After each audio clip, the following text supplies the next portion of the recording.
Whoa! This one looks like I'm really in the void. There's just white walls behind me.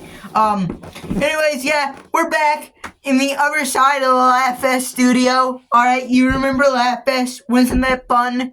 Now it's over. Now it's the Kyle's experience, and we got a lot to talk about, because we basically skipped a week just to recap 2024.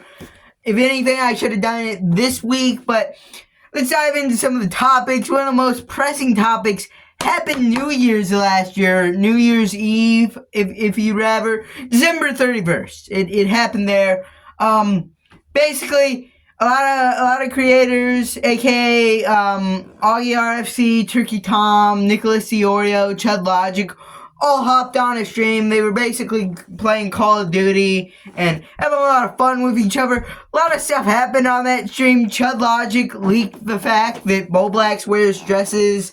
They had a debate about Turkey Tom's content and whether or not he sold out. Very interesting stuff, but a more kind of interesting topic, the kind of focal point is Kinetic Kel. They had a debate about Kinetic Kel. Now, who is this person? Who is Kinetic Kel?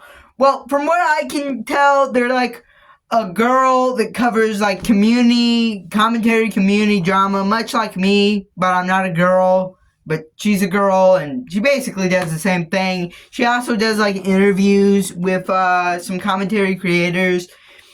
Basically, what happened, though, is a lot of people were accusing Nicholas Diorio of simping for Kinetic Kel because he said that he'd be at VidCon tour. I don't know. It's kind of a stretch to say he was simping, and even if he was simping, it's not that big of a deal. I'm sorry to bring out the broom and start sweeping for the guy, but it's not that big of a deal as long as the girl was of age. It's not like he was pressuring her into anything either. There was also some other stuff with Colton going to Legoland with Kinetic Kel. Probably my favorite part of this story. They had a whole debate if Colton was pressuring the relationship to become like romantic, and Colton's fireback was Kinetic Kel was trying to be romantic with me. That was a whole funny part, especially when midway through the conversation, just loud EDM music can be heard playing from Nicholas Diorio. Yeah, it was a fun stream. I recommend you check it out. I believe it's on Augie RFC's second channel, Neo Augie. At least the part with Kinetic Kel, and it's also on Chud Logic's second channel, Chud Logic Noir, and I think it's on Nicholas Diorio's third channel.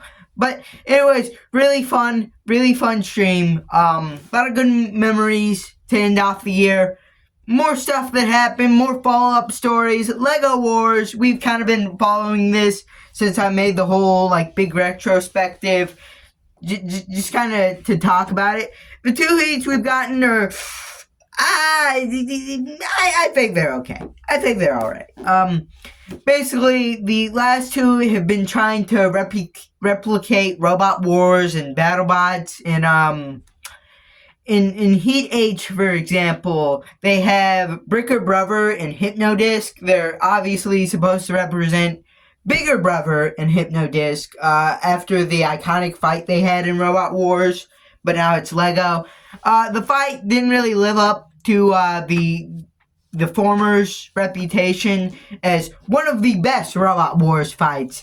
This one was kind of one of the Lego Wars fights. The ending to the episode kind of made me mad, though. Yeah, the person who won that last fight should not have won that last fight. That's all I'll say. No spoilers. Shouldn't have won that fight. Anyways, this episode was themed on BattleBots, this week's episode, and you know, there was a lot of stuff that also made me mad in this, but I think it was good. There were still some memorable moments. Mainly Hypershock getting stuck under the wall twice and then breaking down in its final fight. That was kind of fun.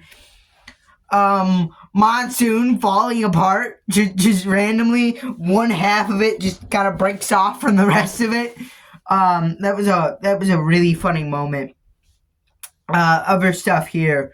BattleBots Reborn, we talked about it, the episode before last, in episode 4, we talked about how I'm excited for episode 89. It's out now. It's been out for like 2 weeks now. And I should have talked about it last time, but I liked it. It's definitely a shift from the status quo. Instead of just the Brango talking over like some fights, showing us the highlights, cracking some jokes. Now we have 2 people doing that. It's more laid back. It's more chilled. It's not as like highly edited as the ones before.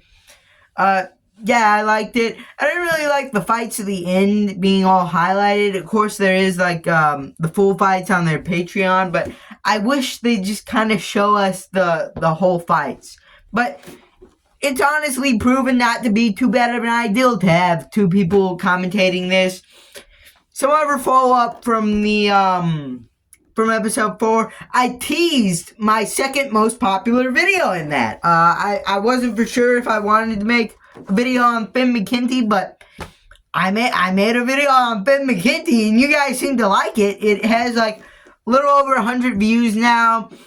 Of course, right after that, it was one-upped by the Cody Co video that got like 111 views now, I believe. So, yeah, I'm really loving the support on this channel. Another thing that came from episode 5, we got a short to pass 500 views. I have had this happen before, but yeah, it felt really good to have this like surpass 500, especially from the episode I thought was kind of flopping. It was out for 2 days, 0 views, but now that episode seems to kind of be picking up. The short seemed to have helped it.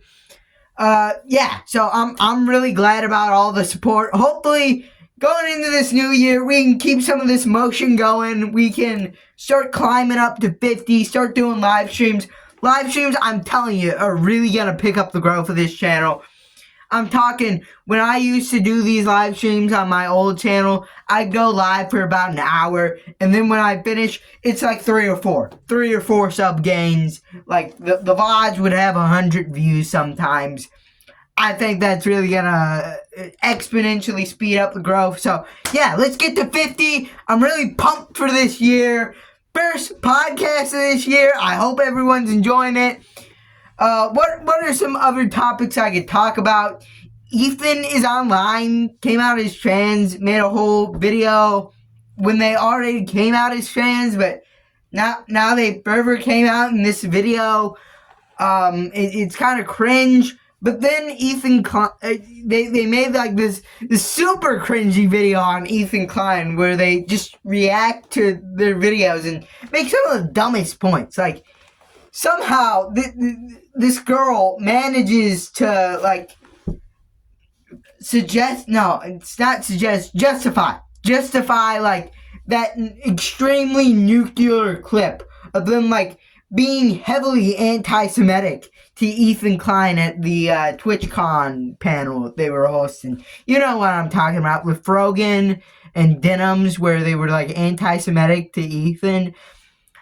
Somehow this person manages to justify that, even though we really need to talk about this too, since I think BreadTube is like predicted to have like a really good year this year, because like, oh, Trump's in presidency, now they have something to complain about. Since they're gonna have a really big year, they seem to really want to look deep into meanings for like kids shows. They really want to look deep at the meaning for kids shows, but they don't want you looking deep into the meaning of what they're saying. Obviously, I don't want to get too political. I don't think any of the politics these people promote are the problem. I think the hypocrisy in what they say is the bigger problem. Their actions are the bigger problem. I don't care about the politics they promote. Promote any type of politics you want. I just don't want you being a hypocrite. I don't want you, like, actively going into YouTube drama and slandering people. That is the big problem with BreadTube. But yeah, it's been almost 10 minutes. I've been ranting, raving in this closet right here. On the back of the white void. yeah, I've enjoyed recording this. Hope you enjoyed watching it. Leave a like, subscribe, comment down below, and bye.